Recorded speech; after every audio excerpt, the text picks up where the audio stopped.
I grew up in a home full of love, laughter, and the smell of delicious food. My name is Victoria Okilo, the first daughter of James and Esther, and a big sister to Jay and Sasha. My father, James, worked for a big international company. His job took him away for weeks at a time, but whenever he returned, our house came alive. He was more than a provider. He was my best friend, my hero. I was his little girl, and even when he traveled, I made sure he called me every day. When he was home, we played, laughed, and told endless stories. My mother, Esther, was the heart of our home. She started with a small kiosk, just selling food, but her cooking was so good that it grew into a thriving restaurant. People loved her meals, and I think they came as much for her warmth as for her food. Life in our estate was beautiful. We lived in a big house surrounded by cousins, friends, and neighbors who always preferred to be at our place. Every school holiday, our home was filled with games, laughter, and the smell of Mum's cooking. I loved school. I worked hard, and it paid off. I danced, acted in drama, swam, and even won medals in inter-school tournaments. I remember the joy in my father's eyes whenever I came home with an award. It made me want to shine even brighter. To many, we were the perfect family. And to me, we really were. I was 12 when my father received the job offer that was supposed to change our lives forever. A big company in Washington, D.C. wanted him, and for the first time, the possibility of living in America felt real. I remember the night he broke the news. We were at the dinner table, the smell of Mum's spiced chicken filling the room. Dad cleared his throat and said, "I've been offered a position overseas." My heart leapt. I imagined the tall buildings, the big schools, the new adventures. Mum didn't smile right away. She set down her fork and asked quietly, "And us? What happens to us?" Dad reached for her hand. "We go together," he said, but I could hear the hesitation in his voice. He was worried about Mum's restaurant. It had grown so much, she was always busy, and I think he feared asking her to give it up. Mum went silent for a while. I could see the thoughts racing in her eyes. Finally, she spoke, her voice softer than usual. "James, I've been thinking about this for a while. With you gone so much, and me tied up at the restaurant, the children are left on their own far too often. Maybe it's time I take a break from the business. Be at home with them." Her words lit a fire of excitement in me. We were moving. New country, new life, and Dad would still be around, even if work was demanding. The next weeks were a blur of planning. Passports, documents, selling the restaurant, neighbors coming to say goodbye. My siblings and I could hardly sleep. We were buzzing with excitement. We even argued about what schools we might go to in Washington. But then, everything shattered. A few weeks before our flight, Dad traveled for work one last time inside the country. He promised to be back in 3 days. He never returned. I still remember the knock at the door that evening. Men in dark jackets. Mum collapsing into tears. The words "car accident" echoing in my ears, heavy and unreal. That night, our laughter died. The big move that was supposed to give us a new life never happened. Instead, it marked the beginning of the darkest chapter in my story. My father's death was like a wound that refused to heal. The days that followed felt unreal, like I was floating in someone else's nightmare. Mum barely ate, my siblings cried at night, and I just kept waiting for him to walk back through the door with his suitcase and that big smile. The house was filled with relatives. Uncles, aunties, neighbors. Everyone came to comfort us. Dad's younger brother, Uncle Paul, was always around taking charge of things. He had been with Dad on that last trip, and he spoke with a kind of authority that made people listen. I thought he was simply stepping up to help. The funeral took weeks to plan. Dad was from the lakeside, and tradition demanded he be buried there. The journey was long, and when we finally laid him to rest, It felt like we had buried a piece of ourselves too. After the burial, my grandmother insisted we remain in the village for a week to mourn. It was a heavy week, long nights of singing, prayers, and endless tears. I clung to my mother's hand, trying to be strong, but inside I was broken. When we finally returned to the city, ready to pick up what pieces of life we had left, we were met with a cruel surprise. The house was empty.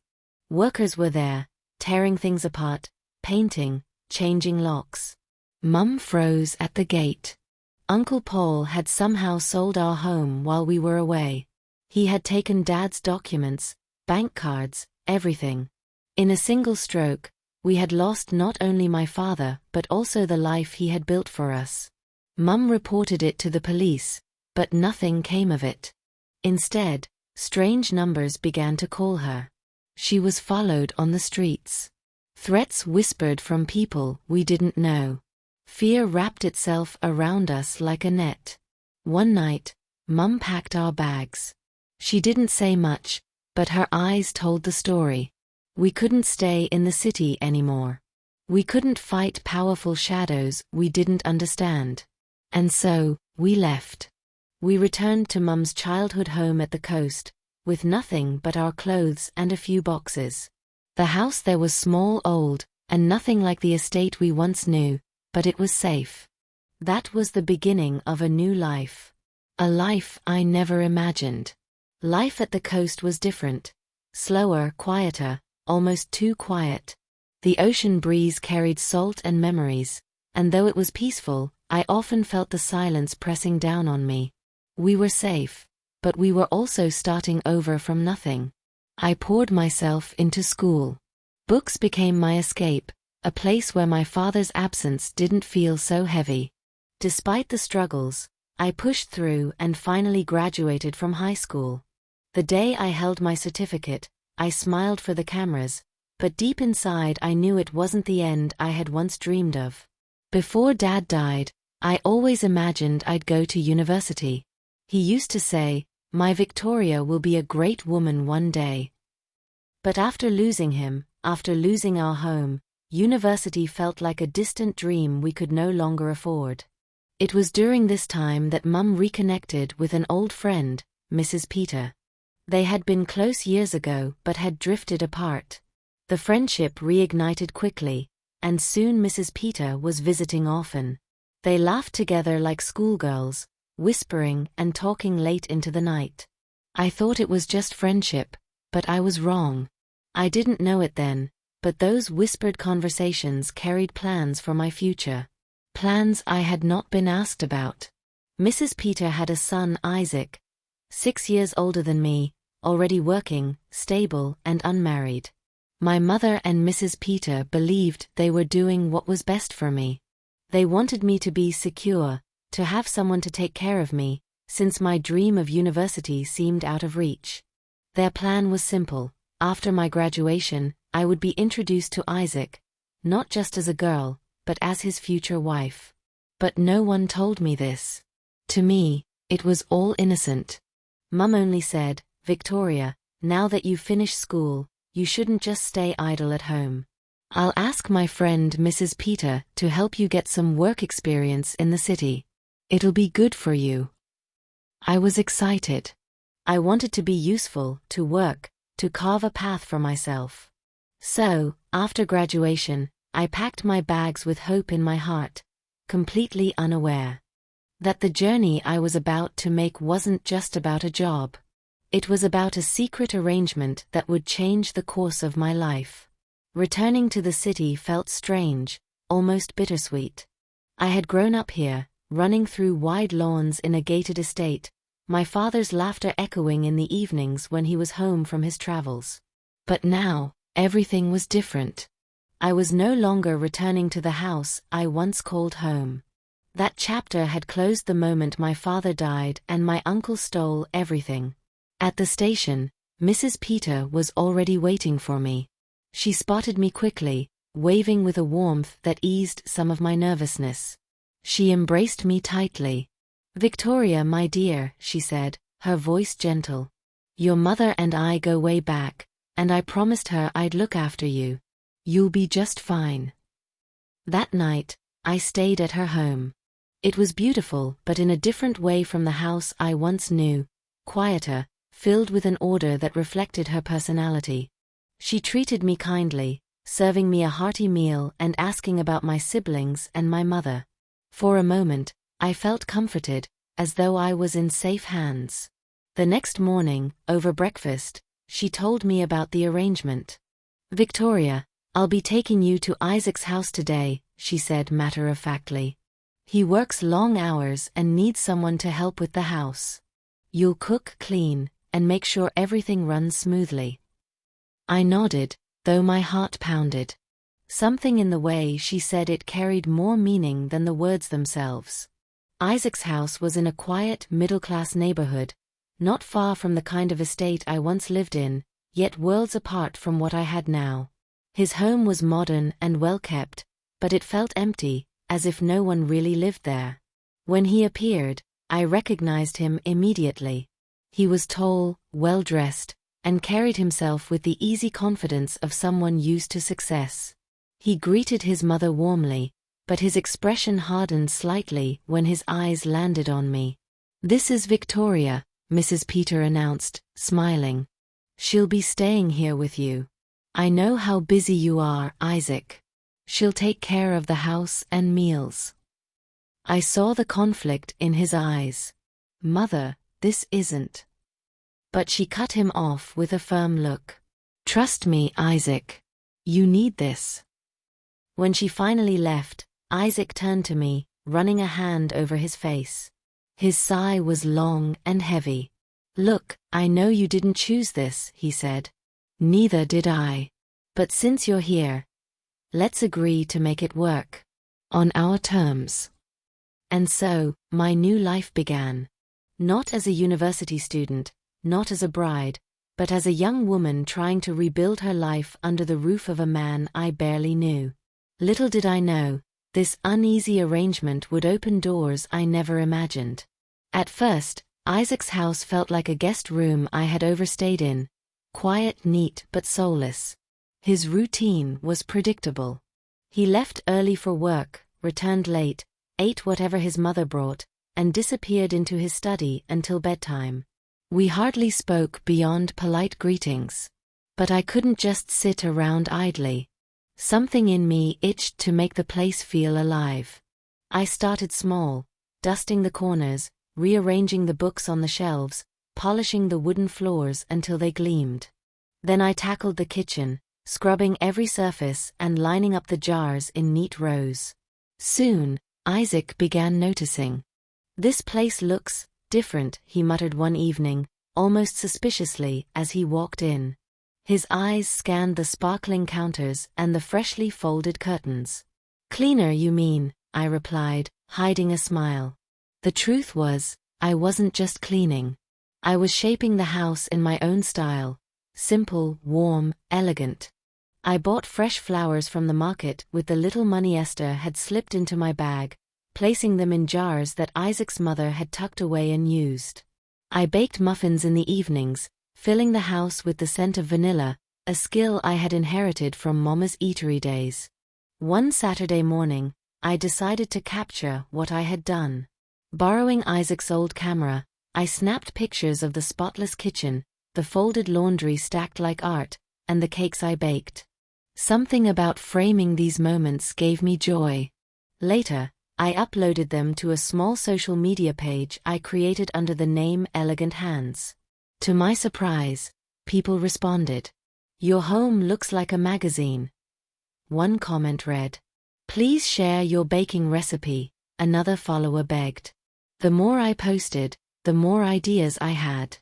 I started sharing tips on organization, small baking tricks, and simple hacks for homemaking.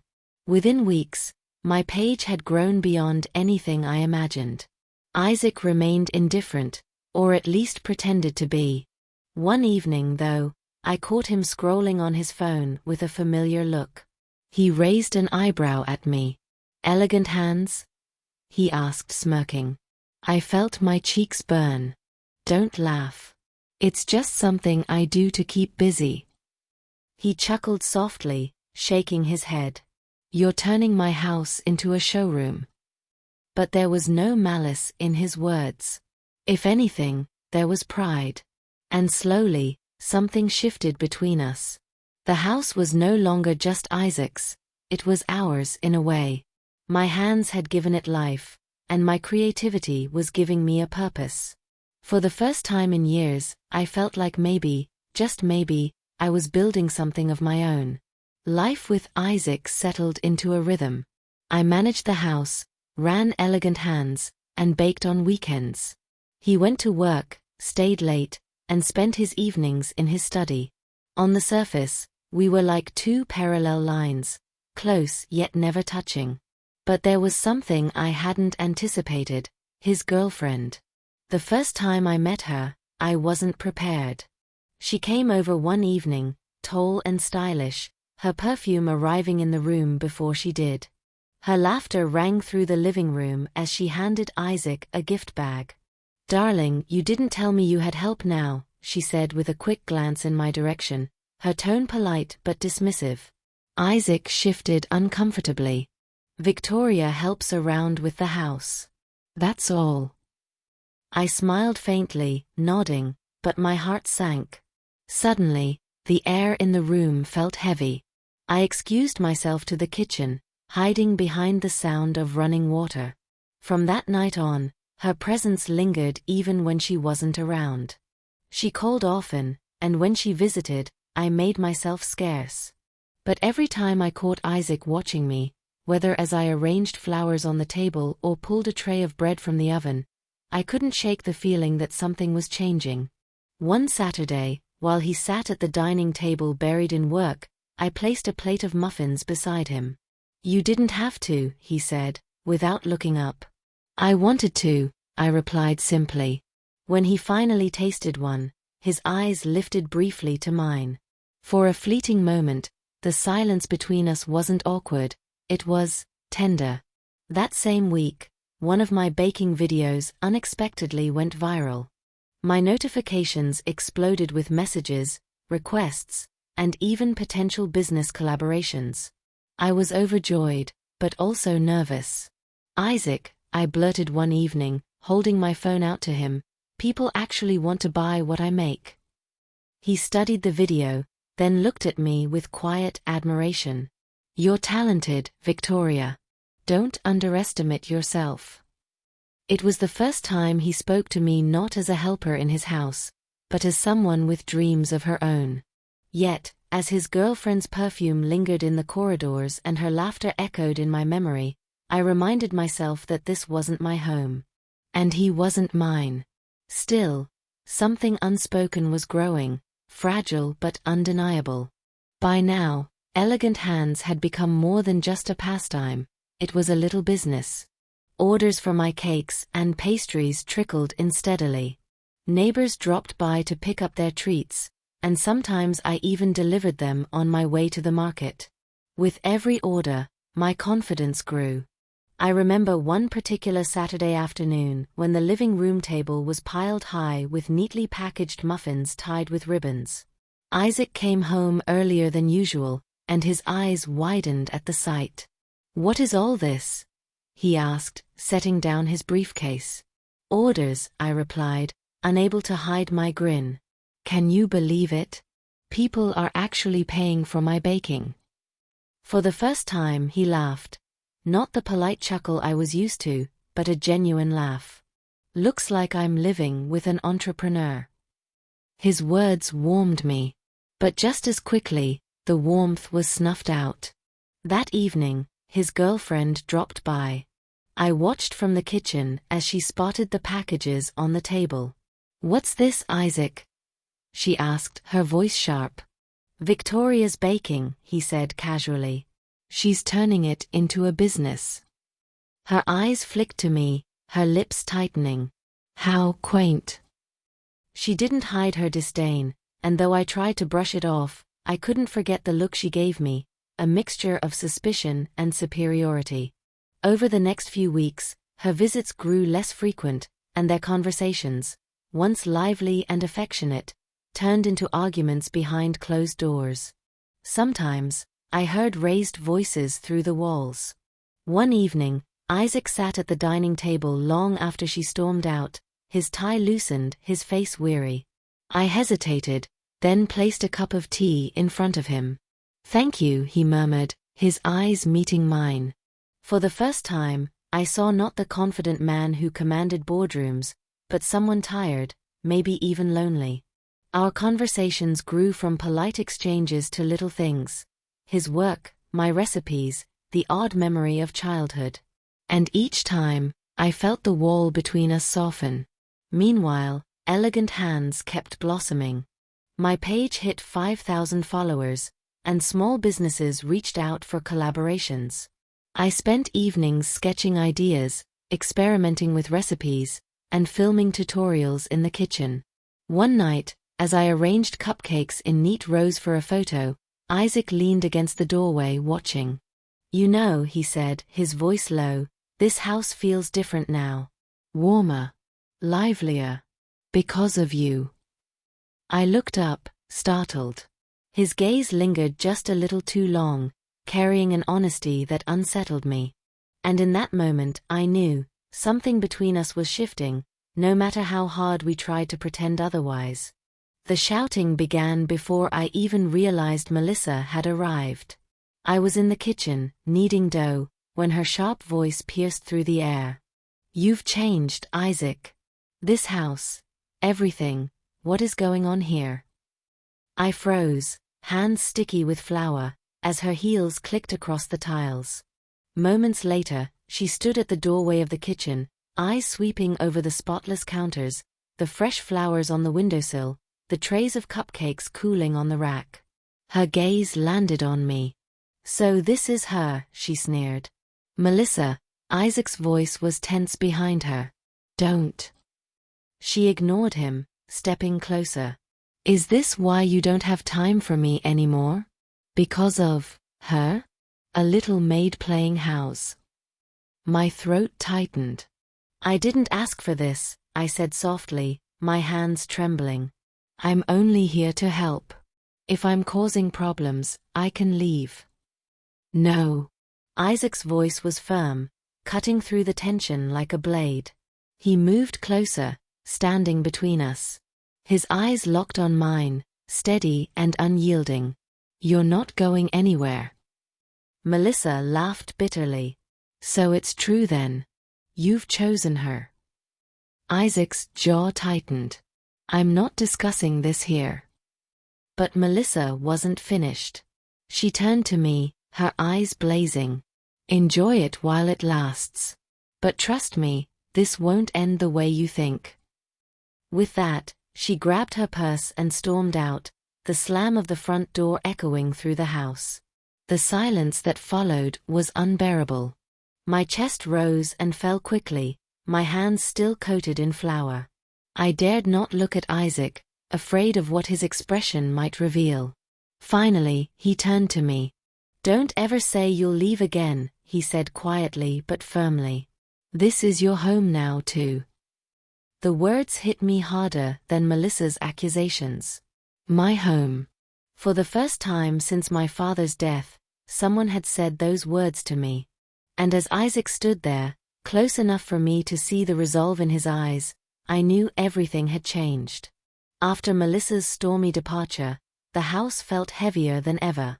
Every corner echoed with the memory of her words, "Enjoy it while it lasts." I found myself moving more quietly, avoiding eye contact with Isaac, unsure of what he truly meant when he told me this was my home. One evening, as I cleared the dinner table, Isaac lingered longer than usual. He didn't retreat to his study, didn't bury himself in files. Instead, he stayed seated, his eyes following me as I moved around the room. "Victoria," he said finally, his voice softer than I'd ever heard it, "I need you to understand something. Melissa was wrong about you." I froze, a plate in my hand. "Isaac." "No, listen." He stood, closing the distance between us. "You didn't ruin anything. You brought life back into this house. Into me. I didn't realize how much I needed that until you came." My chest tightened. But she's right about one thing, I whispered. I don't belong here. I was only supposed to help with the house. Nothing more. He reached for my hand, his touch steady. That's not true. You belong here more than anyone else ever has. The words hung in the air, fragile but undeniable. My heart raced, but part of me still hesitated. Was this real, or was it born from the chaos Melissa had left behind? Days turned into weeks, and the unspoken bond between us deepened. He began spending more time at home, joining me in the kitchen, offering to taste test my latest recipes. Sometimes he'd help with the photos for Elegant Hands, teasing me about my director voice as I gave filming instructions. But Melissa wasn't gone completely. Her calls still came, sometimes late at night, her number flashing on his phone.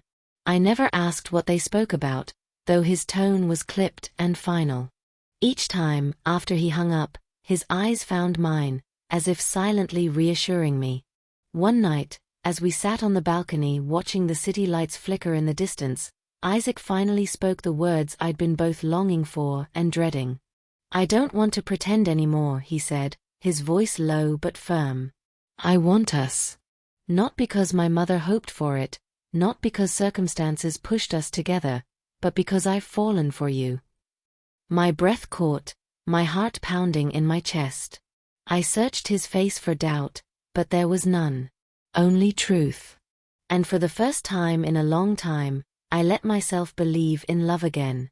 When Isaac confessed his feelings, a part of me wanted to leap into his arms, to say yes without hesitation. But another part, the cautious, wounded part, reminded me that life was rarely that simple.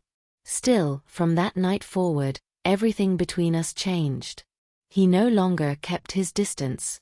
In the mornings, he joined me for breakfast instead of rushing out with his coffee in hand. In the evenings, he'd help me arrange flowers in the sitting room or sit at the counter as I baked, stealing spoonfuls of frosting with the smile of a man who no longer carried the world on his shoulders alone. But stepping into the light meant others began to notice. His neighbors whispered, curious about the young woman who had suddenly taken over his house. At first, I brushed it off, but then came the looks from family friends, the veiled questions at social gatherings. Isn't she the nanny? One aunt asked bluntly at a dinner party. My cheeks burned, but before I could stammer a reply, Isaac placed his hand over mine. She's more than that, he said firmly, his gaze steady. She's the woman I love. The room fell silent. My heart pounded. That was the first time he had said it in front of anyone else, and suddenly the whispers no longer mattered. Mrs. Peter, however, was thrilled. When she saw how Isaac defended me, her eyes lit up with pride. She pulled me aside later that evening and whispered, "You see, my dear, this is what I always hoped for. I knew the two of you would find your way. Don't be afraid of the gossip. People will always talk. What matters is love, and you have it." Her words sank deep into my heart. For the first time, I felt like I wasn't just a guest in Isaac's house. I was a part of his family. Of course, not everyone celebrated. Melissa lingered in the shadows of our story, refusing to let go. One evening, she appeared at his gate, her eyes red, her voice trembling. "Isaac, please," she begged, clutching his arm. "Don't do this. We were meant to be. She's just filling a space that belonged to me." Isaac gently removed her hand. "Melissa, I told you, it's over. What we had wasn't love, it was comfort. And I won't let you disrespect Victoria again." I stood a few steps away, torn between anger and pity. Melissa looked at me with eyes full of accusation. "You'll regret this," she spat, before storming off into the night. For days afterward, her words echoed in my mind. But Isaac's quiet strength, his unwavering presence, reassured me. Slowly, I began to realize that what we had wasn't fragile. It was tested, tried, and real. And with Mrs. Peters' blessing, I was ready to embrace it fully. It happened on a Saturday evening, when the city glowed like molten gold beneath the setting sun.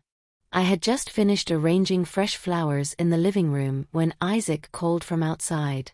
"Victoria, can you step out for a moment?" Curious, I followed his voice. The garden lights twinkled softly, casting a magical glow across the compound. A small table had been set under the jacaranda tree, draped in white linen, with candles flickering in the breeze. My heart fluttered. "Isaac, what is this?" I whispered. He only smiled.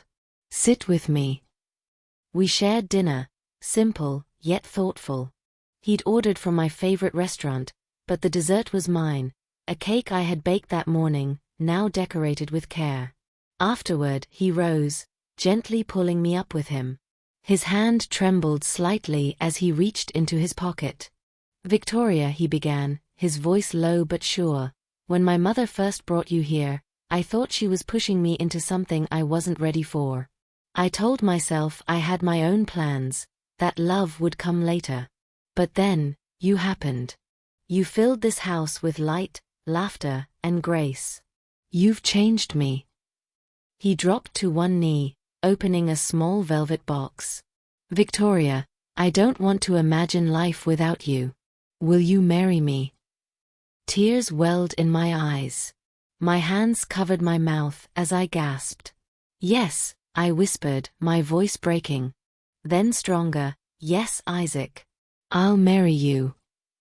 The cheer that erupted made me jump. Suddenly, people streamed out from behind the hedges. Mrs. Peter, radiant with joy, Sasha and Jay, rushing forward to hug me, and then, my mother. "Mom!" I cried, overwhelmed. Mom's eyes glistened with tears as she wrapped me in a warm embrace. "My daughter," she said, her voice trembling, "your father would be so proud of you." "I am proud of you. This is a new chapter, and I know you will shine." I broke down in her arms, feeling a wave of peace settle over me. Mom, who had lost so much and carried so many burdens, was here to witness not just my pain, but now my joy.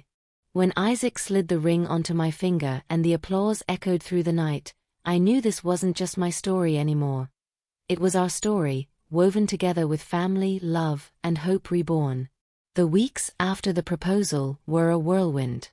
Our house was suddenly alive with planning, lists, fittings, and endless visits from friends and family. My mother took charge of everything with the precision of a general and the heart of a mother who had waited for this day.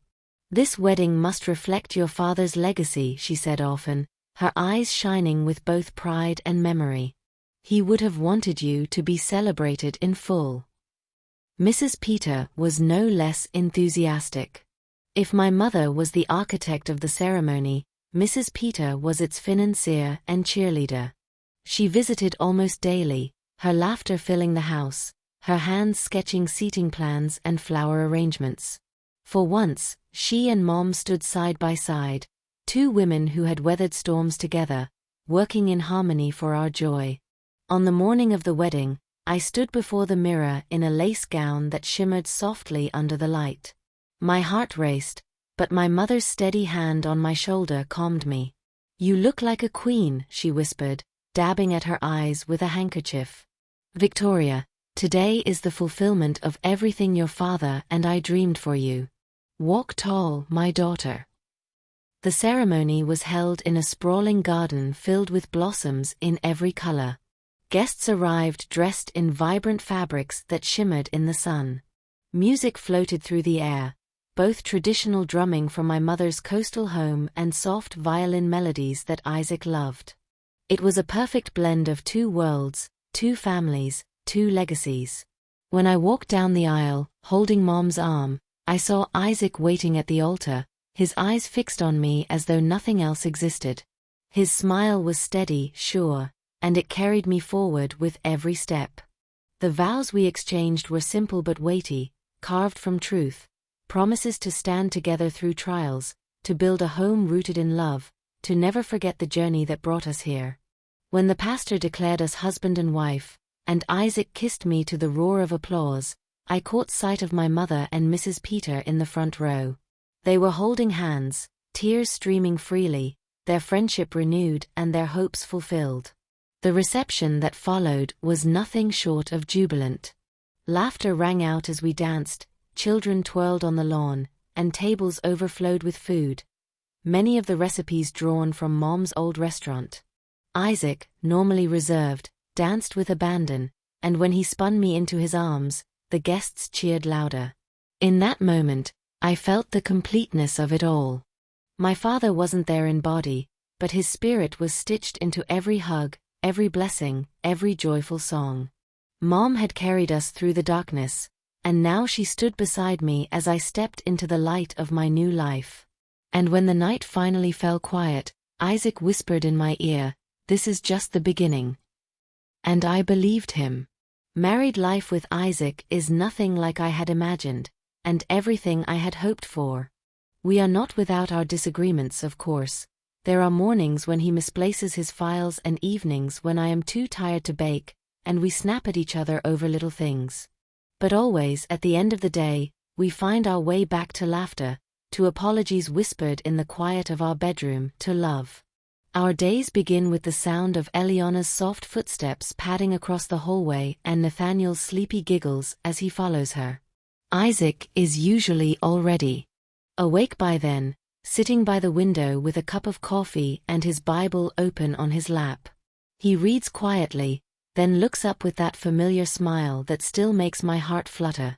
Sometimes I still think about how far we've come, from strangers bound by our mother's plans to partners bound by faith and friendship. I never thought I would find comfort in the very house that once felt like a cage. But now it feels like home. Every corner filled with memories we've built together. My work keeps me busy, though in a different way now. The little videos I once filmed in the quiet corners of Isaac's house have grown into something larger than I ever dreamed. I share glimpses of homemaking, baking, and moments of calm, and somehow, people find comfort in them.